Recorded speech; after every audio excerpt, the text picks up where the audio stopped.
Hello everybody, welcome to another video. Subscribe to the channel if you're not already and drop a like on this video.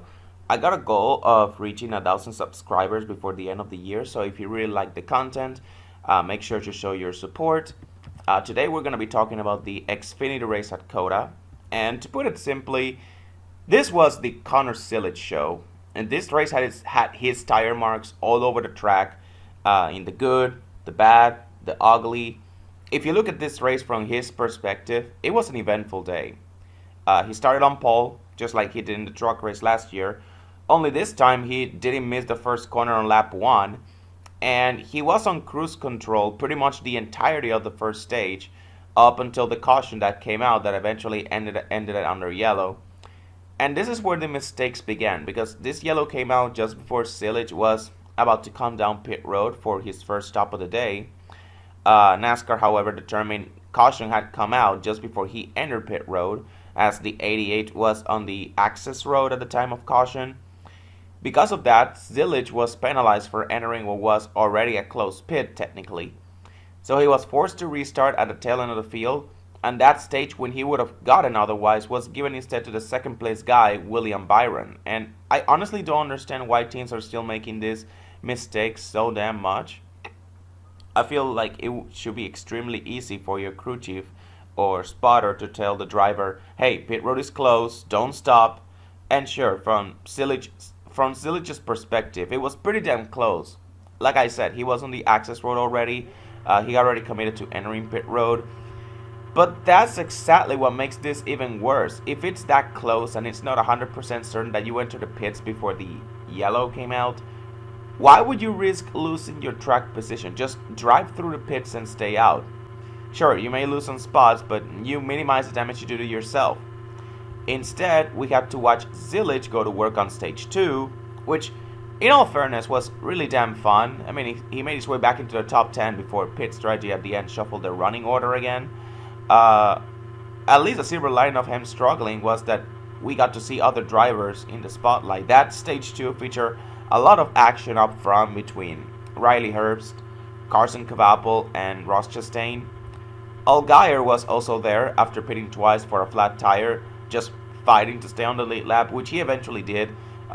Sadly, however, this gutsy effort didn't translate into a good result. He ended up finishing 29th.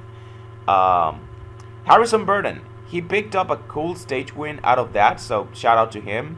Harrison has had a really solid start to the season, with top 10s on the first 2 races, and he was on pace to having another decent day before a mechanical issue with about 10 to go ended his race.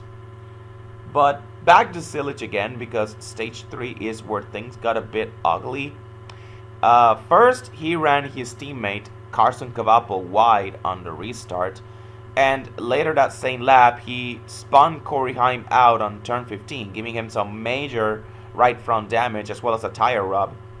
All this in a situation where I'm not going to necessarily say he sent it into the corner, but it was a really aggressive move regardless, and he just didn't need to rush.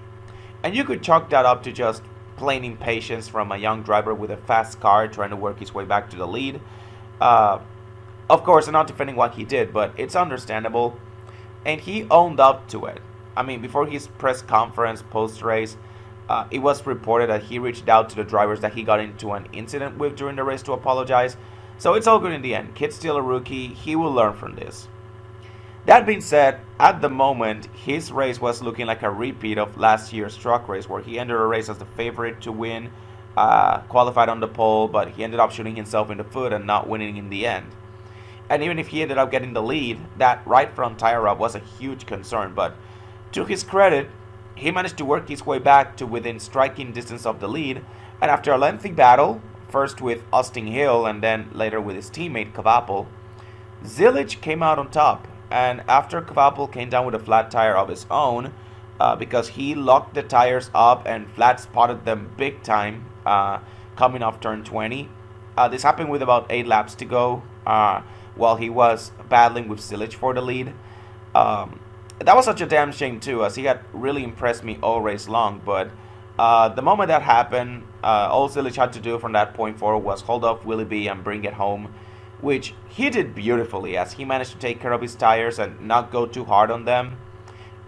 his road racing experience from Transam, IMSA, Rolex 24. Yeah, that road racing experience really paid off those final few laps. And again, that's the reason why his tires held up while those of his teammates didn't, despite his car having more damage than Carson Kvapil's one.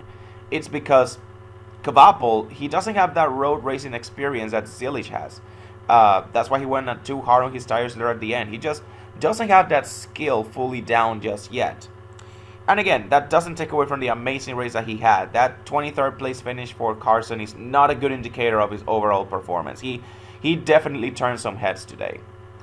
But yeah, first win of the year for Zilisch, second career win, also coming from the pole. Again, he may not have been as thrilled as he should have been due to having ruffled some feathers in the process, most notably Corey Heim, who was visibly upset at him. I believe I caught a glimpse of him going up to Zilisch while he was still celebrating, doing his burnout in turn one. But overall, I'll say he did a good job. He was on cruise control. He made mistakes. He lost his head a little, but then pulled himself together and got the win in the end. Now his true test will come on Sunday during the Cup race, so let's see what he can do there.